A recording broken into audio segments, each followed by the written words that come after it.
Imagine a child who reads philosophy books while their classmates play video games, a teenager who asks profound questions that make adults uncomfortable, a young person who feels like they're speaking a different language than everyone around them. Now imagine that same person, 20 years later, sitting alone in their apartment, professionally successful but emotionally isolated, intellectually brilliant but struggling to form meaningful connections, surrounded by people who admire their mind but can't reach their heart. What if I told you this isn't coincidence? What if the very intelligence that makes someone special as a child becomes the prison that traps them as an adult? Today, we will uncover the psychological mechanisms that Carl Jung, one of history's most revolutionary thinkers, discovered about human development. We'll reveal why the smartest kids often become the loneliest adults, and more importantly, how to break free from this pattern. The final revelation will be the most powerful of all. It will change how you see intelligence, connection, and what it truly means to be human.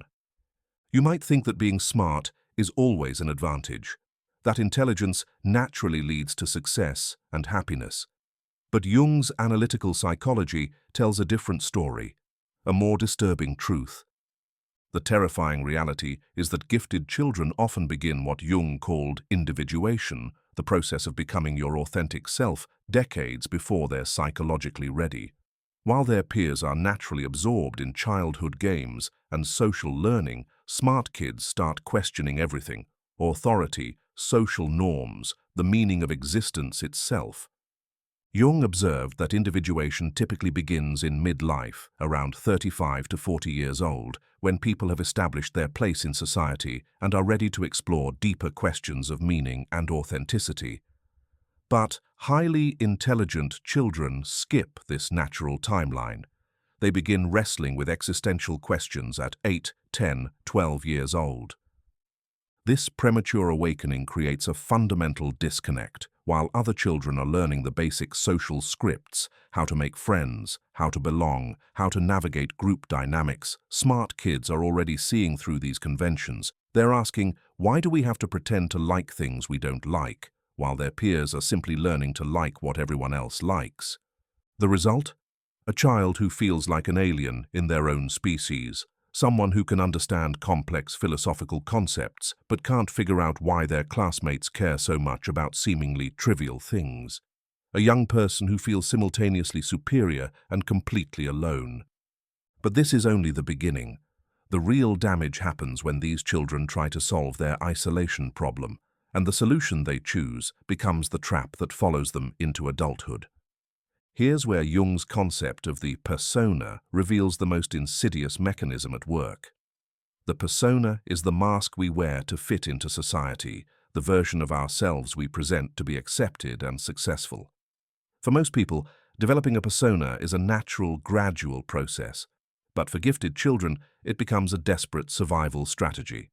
Smart kids face an impossible choice: be authentic and remain isolated, or create a false self that can connect with others.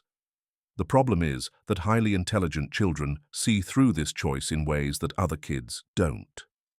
They understand, sometimes consciously, that they're constructing a facade. This creates what Jung would recognize as a fundamental split in the psyche. The authentic self, curious, intense, questioning, gets pushed underground. The persona, the normal kid who can make small talk and care about popular things, takes over social interactions. But here's the cruel irony. The smarter the child, the better they become at constructing convincing personas. They study social interaction like a foreign language, learning to mimic emotions they don't feel and express interests they don't have. They become expert actors in the drama of normal life. The tragedy is that this mask works. They make friends, get invited to parties, achieve social success, but underneath they feel like frauds. They're constantly performing, never connecting. They're surrounded by people who like their persona but have never met their true self. And this pattern, established in childhood, becomes the template for all future relationships. The smart kid grows into an adult who can charm anyone but trust no one, who can succeed in any social situation but feels authentic in none. But there's an even darker force at work. one that Jung identified as the most dangerous aspect of the split psyche. What happens to all the parts of themselves that smart kids learn to hide? The emotional needs, the desire for simple pleasures, the longing to belong without having to earn it through performance. Jung discovered that these rejected aspects don't disappear. They form what he called the shadow. For gifted individuals, the shadow often contains the most basic human needs: the need for unconditional acceptance, the desire for emotional connection, the wish to be loved for who they are rather than what they can do. These needs get labeled as weakness or beneath them. Smart kids learn to be ashamed of their emotional needs. They tell themselves that needing others is weakness, that caring about acceptance is shallow, that wanting to fit in is selling out. They retreat into their intellectual fortress, using their intelligence as both shield and weapon. This creates a vicious cycle. The more they reject their emotional and social needs, the more these needs get projected onto others. They become hypercritical of people who seem needy, emotional, or concerned with social acceptance. They develop contempt for what they secretly crave most. Jung observed that what we cannot accept in ourselves, we see everywhere in others. The smart kid who has rejected their need for belonging becomes the teenager who judges their peers as sheep for caring about popularity. The gifted adult who has disowned their emotional needs becomes the person who can't tolerate weakness in others. But the shadow doesn't just create judgment, it creates unconscious sabotage. The rejected parts of the self don't remain passive. They actively undermine the very connections the person claims they don't need. Think about the brilliant person who gets close to someone and then finds ways to demonstrate their intellectual superiority, driving the other person away. Or the gifted individual who, when faced with genuine emotional intimacy, retreats into abstract discussions to avoid vulnerability. The shadow ensures that what we most need, authentic connection, becomes what we most fear and avoid. But there's another layer to this tragedy that Jung identified. Smart kids don't just feel disconnected from their peers, they feel disconnected from what Jung called the collective unconscious, the shared human experiences and archetypal patterns that bind communities together. While other children naturally participate in collective rituals, birthday parties, school traditions, shared cultural experiences, smart kids often stand apart as observers. They analyze these rituals instead of participating in them. They understand the psychology behind group bonding but can't access the simple joy of belonging.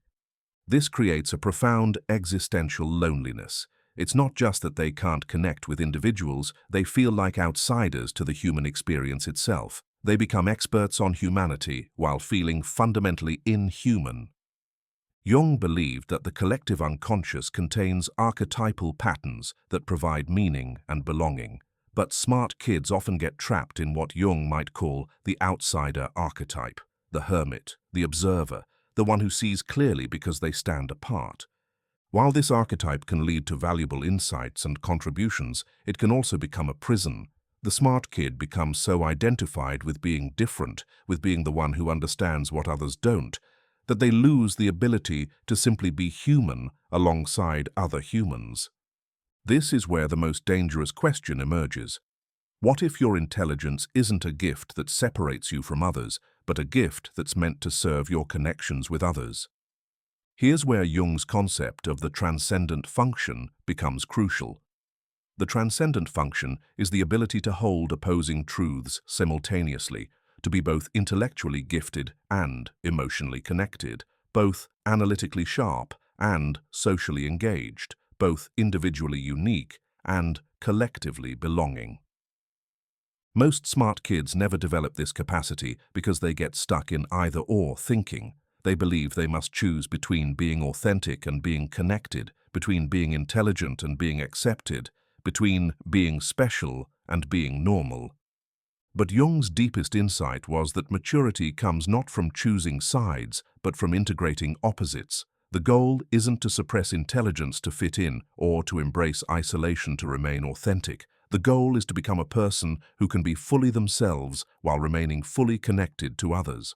This integration requires what Jung called conscious suffering, the willingness to hold the tension between opposing needs without escaping into one-sided solutions. It means accepting that you can be both intellectually superior in some ways and emotionally immature in others, that you can have profound insights and need basic human connection. The smart kid who becomes a healthy adult learns to use their intelligence in service of connection rather than as a barrier to it. They discover that their gift for understanding can become a gift for helping others feel understood, that their ability to see patterns can help them navigate relationships more skillfully. But this transformation requires facing the most difficult truth of all. The most liberating and terrifying realization is this: your loneliness isn't the price of your intelligence, it's the cost of your incomplete development.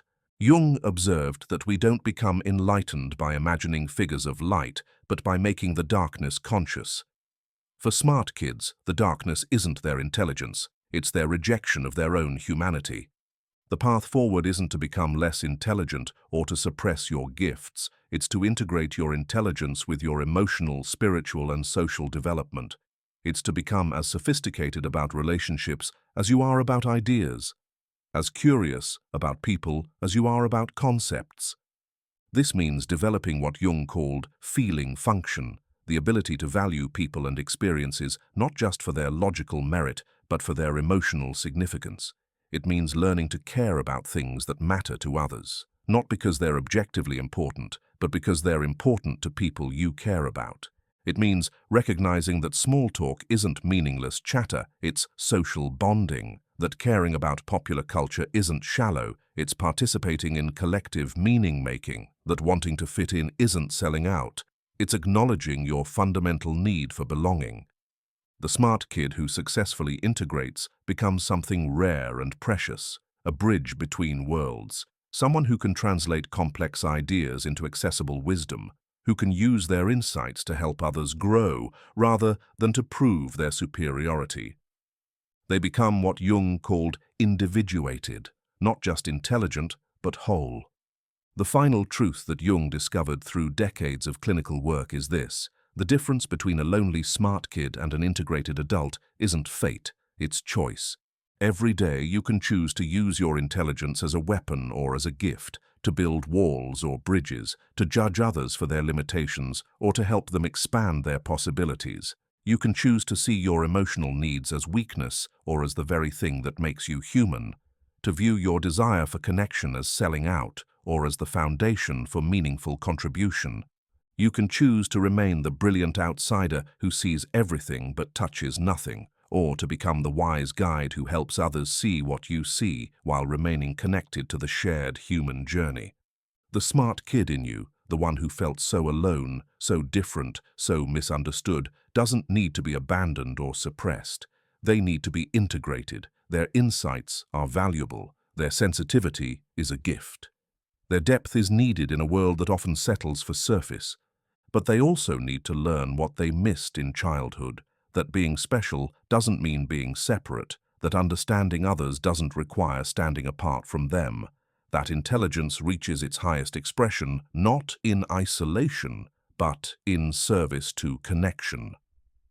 Jung called this process individuation, becoming the unique person you were meant to be, not just the smart person, not just the successful person, but the whole person who can be fully themselves while remaining fully human. The choice is yours, every single day. Will you remain the lonely smart kid trapped in an adult's body, or will you become the integrated adult who uses their gifts to serve both their own growth and the growth of others? Because in the end, true intelligence isn't about being smarter than everyone else. It's about being wise enough to know that we're all in this together. And that realization, that's when the real wisdom begins.